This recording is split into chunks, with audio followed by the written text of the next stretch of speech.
All you have to do is look around and you'll see that technology is on the rise and there are more social networking sites being created every day. Therefore, it's no surprise that people are switching from in-person networking to virtual networking. The debate between the two has been going on for years, and there's enough supporting information for both sides to argue a case for either. However, the ultimate question is whether in-person networking has unique value that virtual networking lacks. We'll talk about 3 differences between virtual and in-person networking. When it comes to virtual networking events, the host must be familiar with the tech that's being used. Additionally, the platform needs to be kept in mind when the content is being put together. Finally, the host must create and practice presenting the information in a way that works with the platform. One of the first things that a presenter needs to know is that they can't simply upload the information from an in-person event and expect it to work in a virtual setting. The presenter and the attendees need to adjust to the platform. After all, everything runs differently online. Things that may have been easy in a face-to-face setting are much more complicated in a virtual one. Therefore, the presenter needs to take time to plan, script and practice the session more than they would for an in-person event.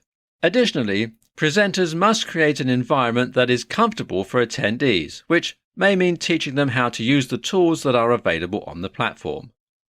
The time required for activities in a virtual setting versus a physical one is different. Intros tend to go more quickly online when all the attendees had to do is type up a blurb in the chat box instead of spending several minutes on verbal introductions.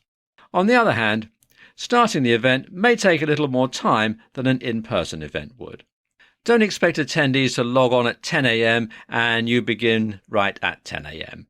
They need time to test the tools and make sure that they're not having technical difficulties.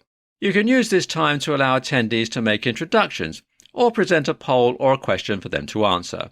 This will indicate that the event will be interactive. Include opportunities to engage. When it comes to in-person events, the interaction between the attendees and the presenter, or each other, seems to happen organically. However, this is lacking in the virtual environment. In order to make sure that attendees stay engaged, presenters need to ask for feedback and include opportunities for interaction. These opportunities may include typing poll questions in the chat box or pose a question to attendees so that they can answer in the chat box. Multitasking. In a virtual event, there are a lot of things going on at one time. The presenter is likely to be presenting the information, fielding questions that are coming via chat, engaging with attendees and more. This will most likely require switching back and forth between screens. Unfortunately, multitasking is not an ability that most people have, but it's a skill that can be improved. However, presenters must understand their limits and plan the event accordingly. They must be realistic about what they can and can't do. For example, it's easy to have everyone type their questions into the chat box. However, it's difficult for one person to move into subgroups and have private conversations. As you can see, there are several major differences between virtual and in-person networking events. A virtual event does allow for more participation, but presenters must keep these things in mind. 3 things to do after a virtual networking event. You've reached the end of your virtual networking event. You may believe that the hard part is over, but the truth is some of the most important parts of the event are about to commence. After all, a good online event lives forever in several ways. They're more than just online versions of physical events. They provide their own long-lasting value in content, community, and opportunities. Therefore, we need to change the way we build these events, prepare for them, conduct them, and the things we do after the session is over. Transform area to knowledge hub.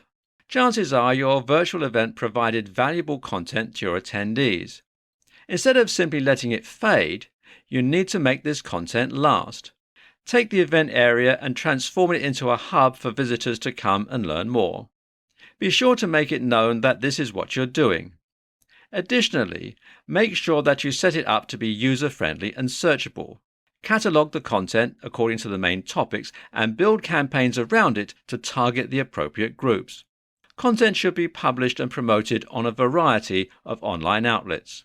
Then repurpose the content to create other assets. For example, turn your video clips into written blog posts and turn blog posts and articles into videos. Make sure to research SEO to ensure that you're utilizing the appropriate keywords within descriptions and articles. This will improve the exposure of your knowledge hub. Then make sure to invite members of your organization to add to it and tell others about it. Maintain contact with attendees. Your knowledge hub should be more than a place where people come to get information about the topic. It should be an active community that begins with the original attendees and speakers, but is also inviting to others who are interested in the topic. As industry leaders begin to share their thoughts and provide assistance to each other, there will be additional networking opportunities that will open up. This community will also spark new ideas for future events and assets for the Knowledge Hub. The information you publish will gather interest, but the community is what will keep your flame burning. Of course, you should keep in mind that maintaining engagement within the community isn't easy. Therefore, it should be a priority, and adequate resources should be allocated in order to make it a successful venture. If managed properly, you'll aim towards high attendance and an easy process for hiring speakers in the future. Analyze your numbers. Taking the time to analyze your analytics will help you get a better handle on your target audience. This information will tell you what content worked and what didn't, which will help you build your follow-up and determine which videos you should develop into full articles and perhaps even build a series around. It will also direct you to a specific focus for the community. The numbers you gather and the discernment you get from them will help you make the next event a bigger success and will allow you to create personalized experiences for your interest groups. Thanks to the tech nature of virtual events, it is possible to make the information personalized. However, this does require that you have a reliable database. Once you have your plan worked out, the data should also help with your marketing and targeting efforts. There's much more to a virtual event than the event itself. Even after it's over, there's still much work to do.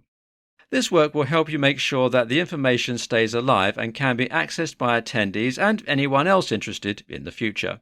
Additionally, it can help you with ensuring that future events are a success.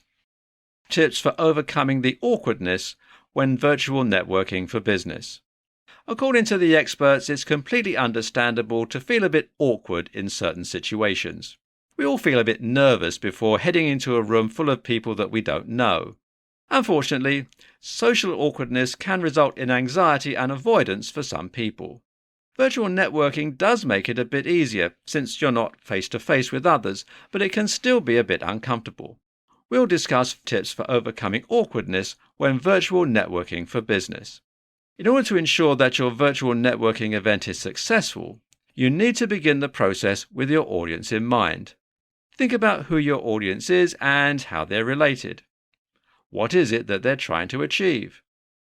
Who would they like to meet at the event? The first thing you must do is determine if your attendees have already met or if they're strangers. This will have to be the determining factor on how your event is structured.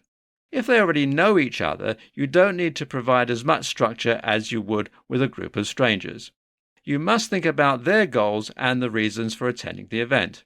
These will vary, but usually align with one or more of the following: to get support, to discover vendors or consultants to work with, solve problems, become a mentor, find a mentor, connect with future collaborators, prepare for a job change, make friends, or spot future trends.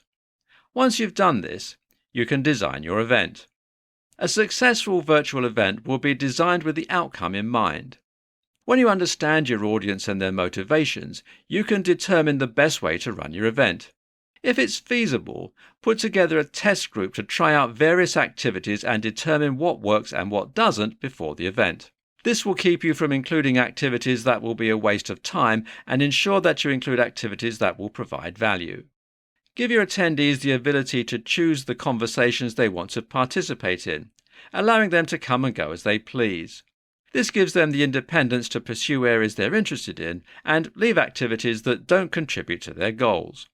When creating virtual events, it's easy to allow group sizes to get too large. This makes it difficult for some attendees to join the conversation and dilutes their ability to have meaningful conversations with others. According to experts, 3 to 4 is the magic number for supporting meaningful, spontaneous conversations. This allows attendees to feel like they can contribute to the conversation, but you should also make sure that the group size reflects the anticipated outcome of your event. If your attendees are coming to collaborate, larger groups might be better. Icebreakers are a great way to bring structure to these events. At the beginning of the event, when people are still logging on, pose a conversation starter to the room. It can be a fun, lightweight question or a deep, meaningful one. The attendees will be glad that they have the opportunity to discuss these topics. One benefit of these icebreakers is that they can be the start of beautiful friendships, partnerships, and so much more. When you choose them carefully based on your audience and their goals, they can create an experience that is truly memorable. Social awkwardness is perfectly normal, even in virtual networking situations. However, it's possible to make these situations easier with these tips. Organizers can use these tips to structure their events in such a way that everyone feels welcome and can get past the awkwardness of a new situation. Plus, this will help organizers ensure that attendees can meet their objectives and interact with others in meaningful ways. Tips to prepare for a successful virtual networking event.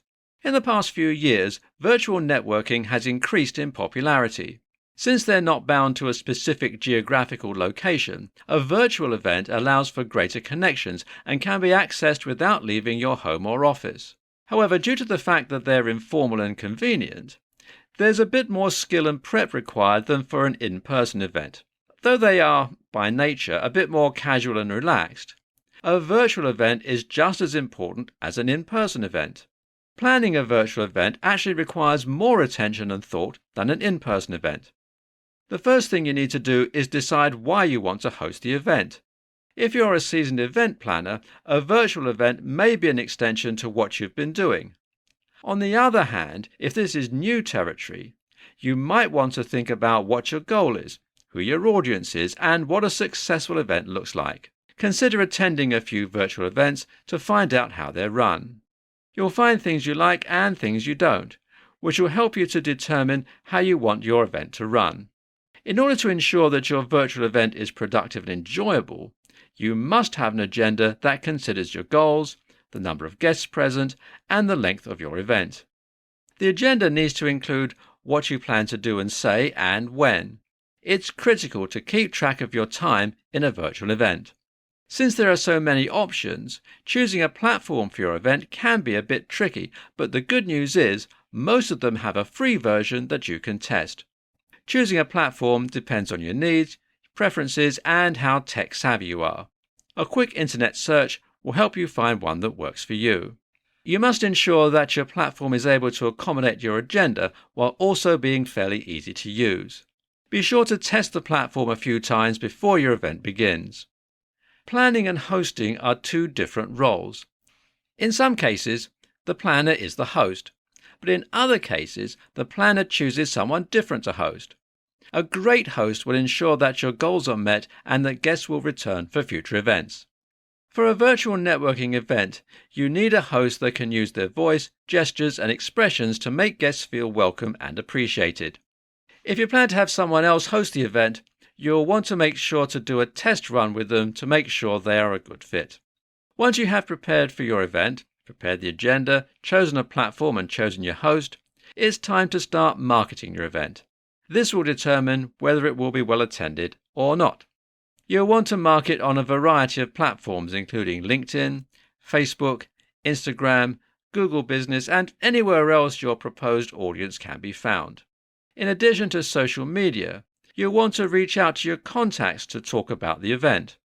When you personally reach out to people, they're more likely to attend.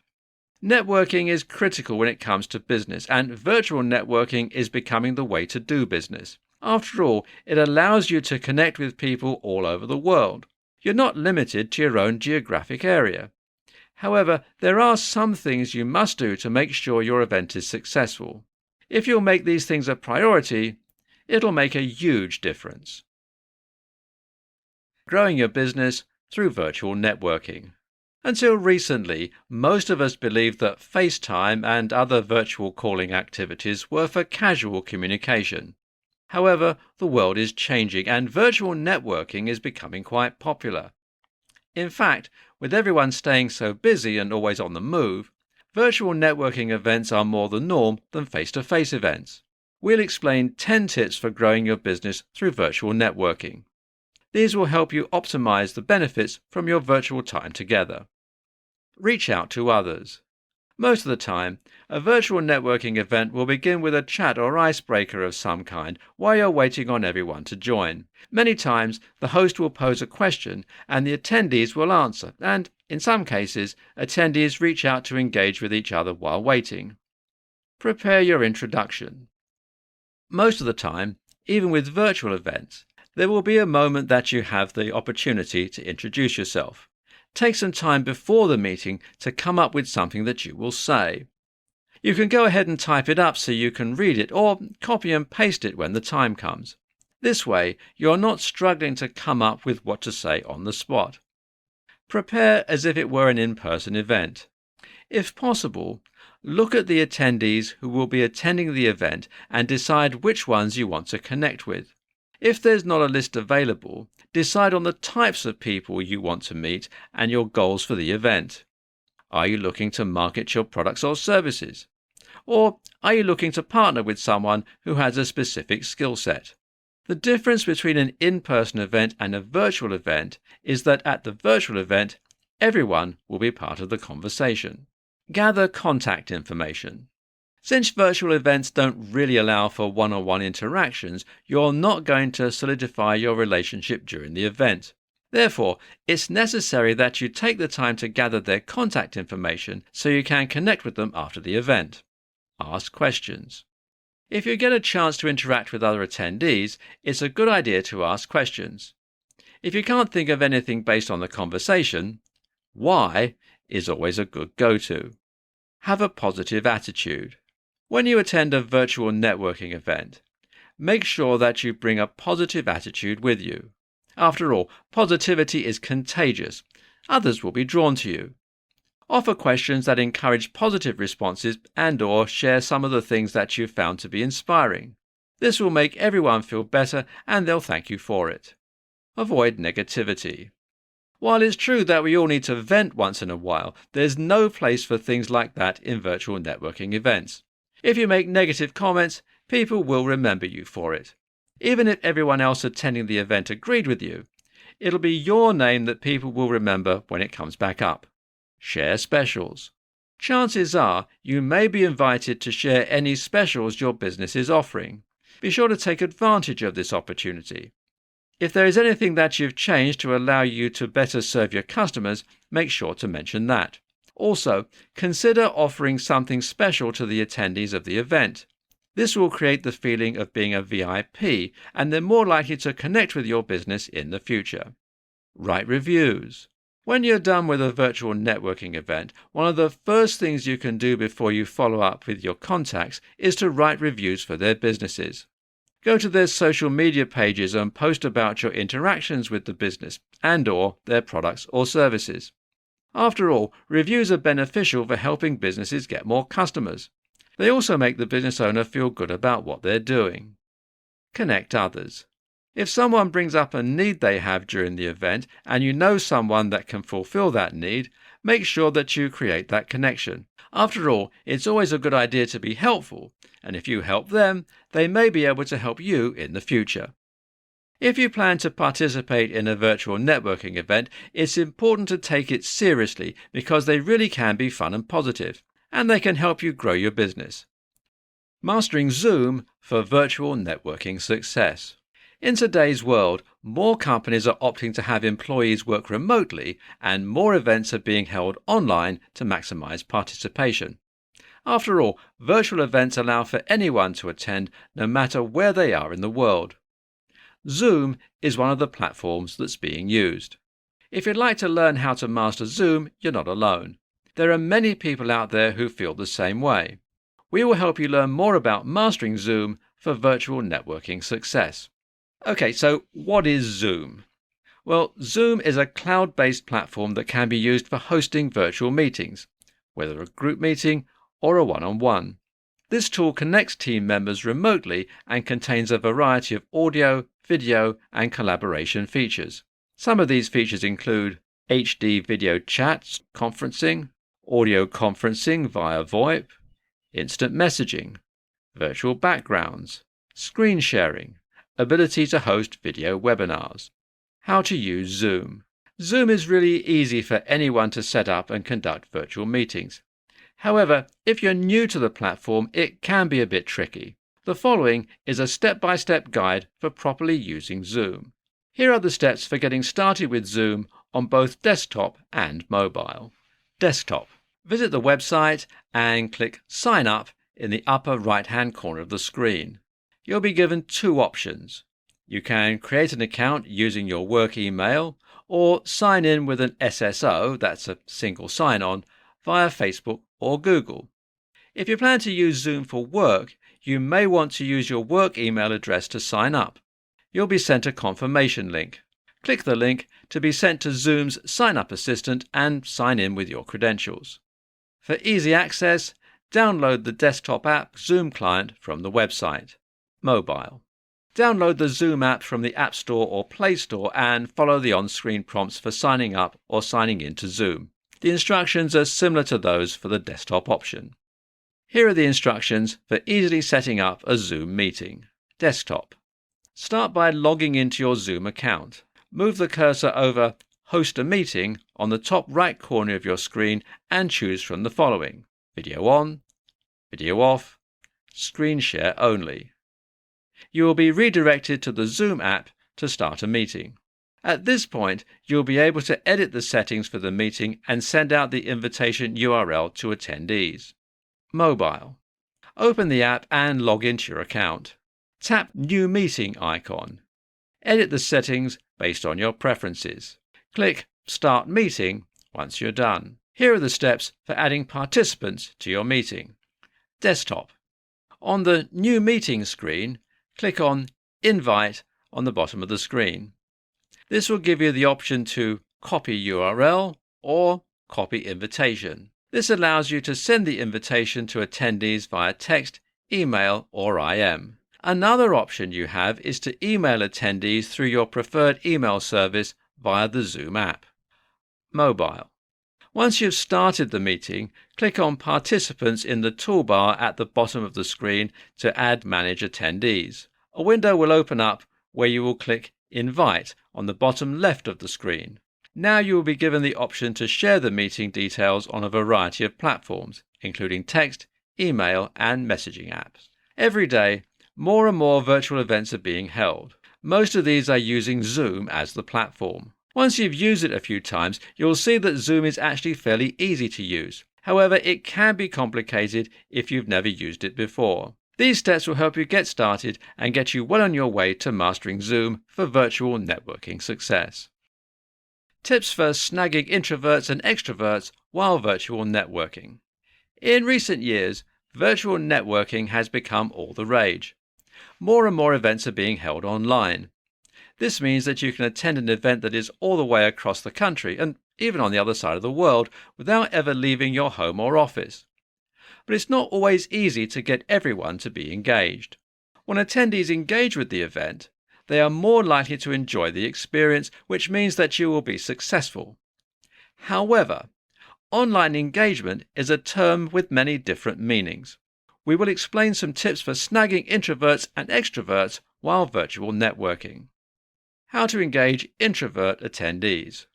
Virtual events work quite well for introverts, especially if there is a lot of communication prior to the event regarding the content.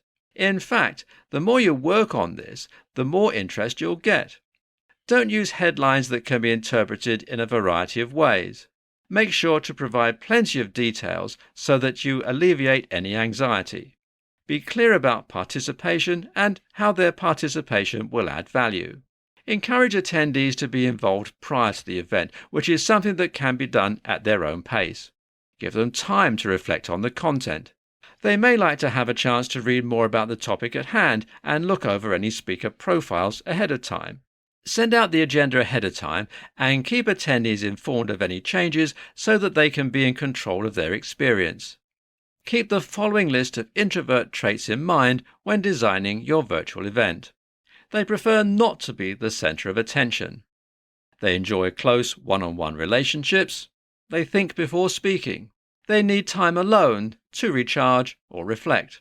They prefer quiet, independent environments. They focus deeply, and they're seen as reserved. How to engage extroverted attendees. Of course, virtual events also work well for extroverts. Many times, event planners are attempting to replicate in-person events online, which are biased towards extroverts anyway. However, even with the bias of creating events for extroverts, there are some things that you need to keep in mind for virtual events. Extroverts can become frustrated because they're not as able to be involved as they are with in-person events. Extroverts enjoy mixing and mingling and vocalizing much more than introverts, so you must find ways that they can network with other attendees. You must design your virtual event in such a way that it allows extroverts the participation they seek. Keep the following list of extrovert traits in mind when designing your virtual event. They have large social networks. They prefer attention. They think out loud. They make decisions quickly. They gain energy from others. They're outgoing, enthusiastic, and they do well in team-oriented, open work settings. You may not realize it, but you have an unconscious bias. In fact, everyone in the world does. It's about how we see the world. Events are typically designed for extroverts because there's lots of networking, group activities, and a stimulating environment. However, by designing events this way, we automatically leave out about half of the attendees. In most cases, people are not aware of their unconscious bias, but it's there. This means that when you're planning your event, you must recognize that you're likely using your unconscious bias to make your decisions. Therefore, take some time to consider the audience data and determine what you want your outcome to be. If the two align, great. If not, you need to take a closer look to ensure that your unconscious bias isn't in control. Don't forget that you need to make sure that your host and speakers are aware of what it is that you expect from your event. They have their own bias, which has an effect on how they design and run their sessions. Pay attention to your audience, as it can impact your attendance and engagement stats. Top 5 tips to make a connection online. In today's digital world, it's hard but not impossible to make connections with people. One of the major reasons that small businesses tend to get competitive is that they lose sight of the grow together mentality that America is built on. Additionally, in general, we tend to lose sight of the big picture. You should be treating your fellow online entrepreneurs like you would in the mom-and-pop shops in your local area. Therefore, why not step outside of your comfort zone and reach out to some like-minded business owners online? Talk about what they're doing to get customers in the door and give them tips on what you're doing that's working for you. Discuss what you can do to build a business relationship and grow together. If you've been around for some time, you'll have some experience that you can share with them. You can also offer them some encouragement and allow them to teach you some new methods for marketing, as well as new tech and anything else they know about that you don't. We'll discuss 5 tips to make a connection online. Utilize video chats. A few years ago, online relationships came with the stigma of the lonely kid in his parents' basement. However, this isn't the case anymore. There are many true friendships and partnerships that are coming out of online interactions. One great way to build these relationships is through video calls. Simply being able to hear someone's voice and see their face makes a huge difference in online relationships. When you meet via video chat instead of text chat, you create a much deeper connection because you can see their mannerisms and body language, and you can hear their tone of voice instead of just guessing. Make some time in your schedule to have video calls with your connections. It doesn't have to be anything major, just some time to interact and get to know each other. Join LinkedIn. One great way to branch out with new clients and relationships online is through LinkedIn groups. This will allow you to connect with a target audience, as well as expand your knowledge and converse with others in your industry. Another great way to build connections online is via LinkedIn articles. Write an article asking a critical question to encourage engagement from others. Share the article on LinkedIn and Facebook groups or send it out to your email list to get the conversation going. Be sure to follow up with those who comment and build your connections from there. Reach out first. When working online, networking often feels strange or forced, but there are some ways that you can overcome the awkwardness. Start by reaching out to someone by commenting on a blog or social media post or responding to an email. Mention something you like about them, the content, their business model, etc.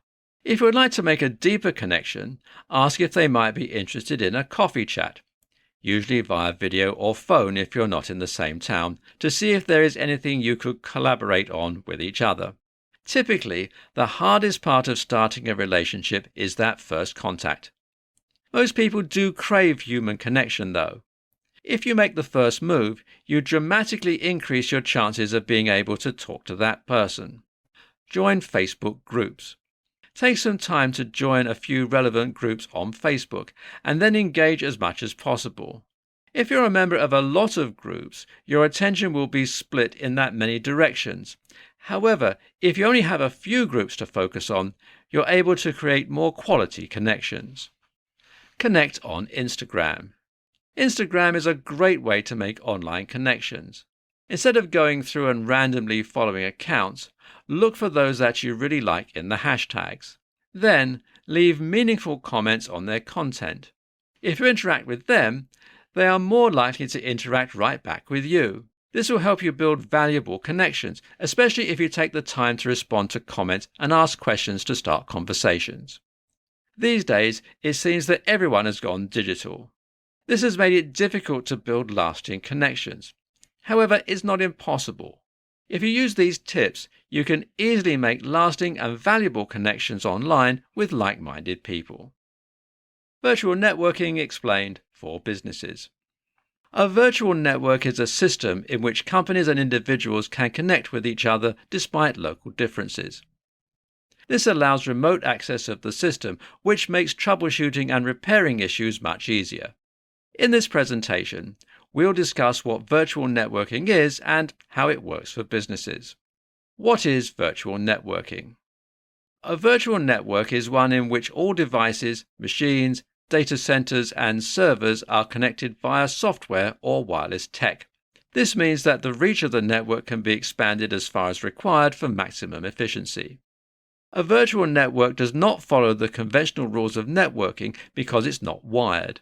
The devices on a virtual network interact via internet technology. This means that they have a much further reach than devices that are wired together. A virtual network is as limitless as the internet. This is sometimes referred to as NAAS, or Networking as a Service. How does a virtual network operate?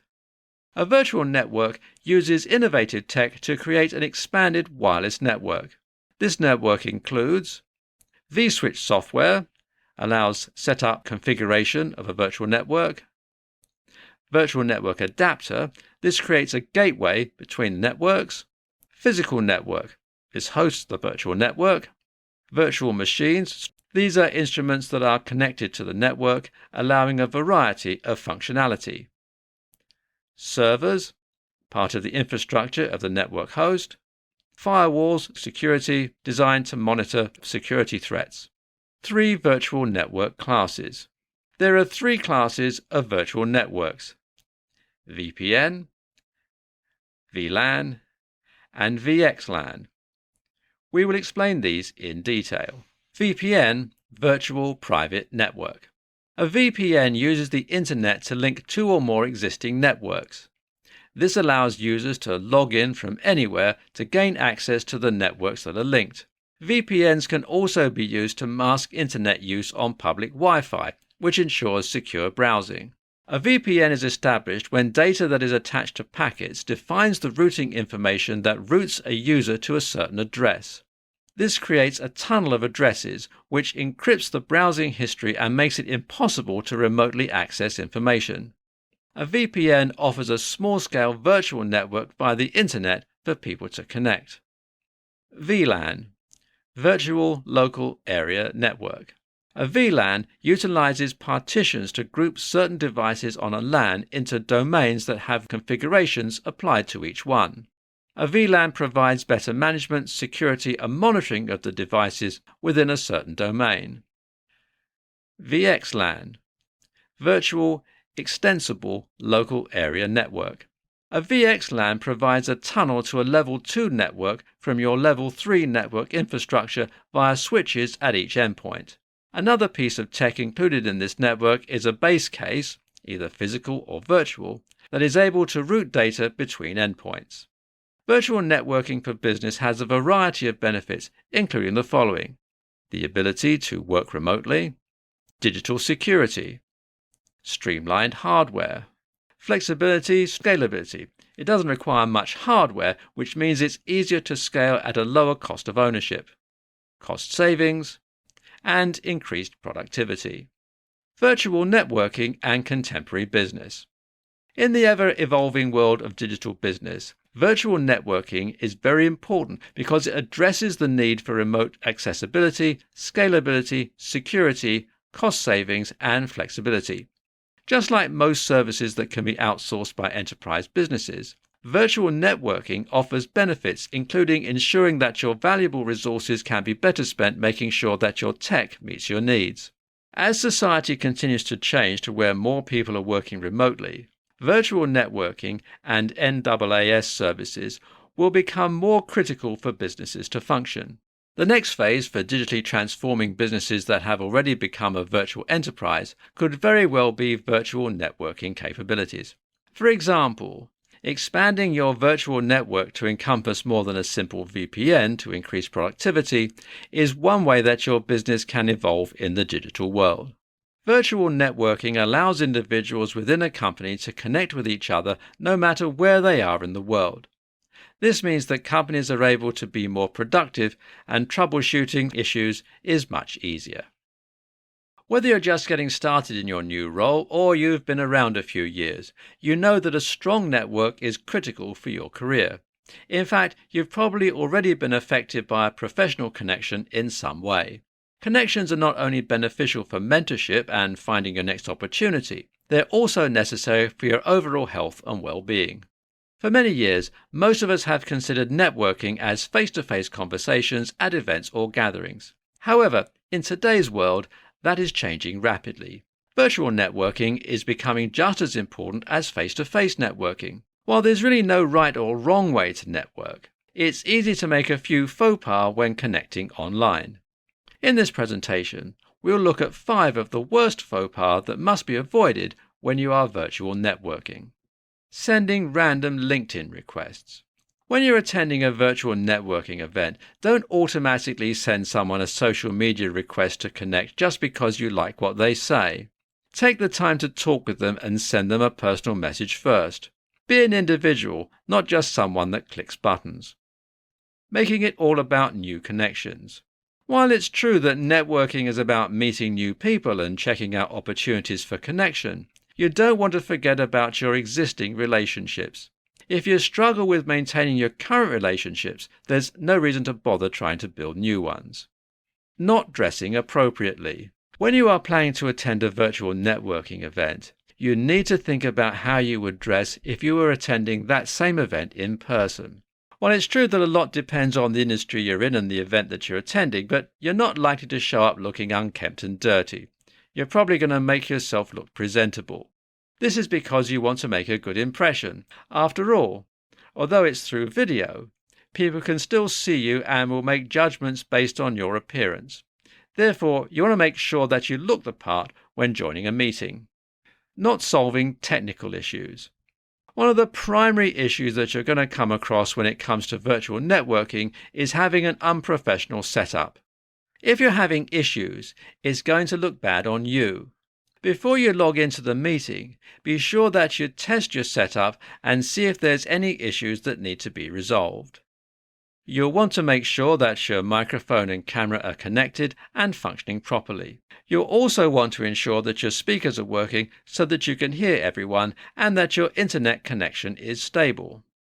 When it comes to pitching your products or services, Cold pitching is the same whether in person or virtually networking. If you jump right into a conversation where you're trying to make a connection via social media and you just want to sell your products or services, they're not likely to be interested in what you have to say. Instead, take some time to get to know someone and build a genuine relationship with them. No one is attending an event to be sold products or services that they're not interested in. They want to meet people who are real and can provide value to their lives. Over the past several years, the world has moved more to virtual networking in lieu of face-to-face networking. However, there's really not much difference between the two.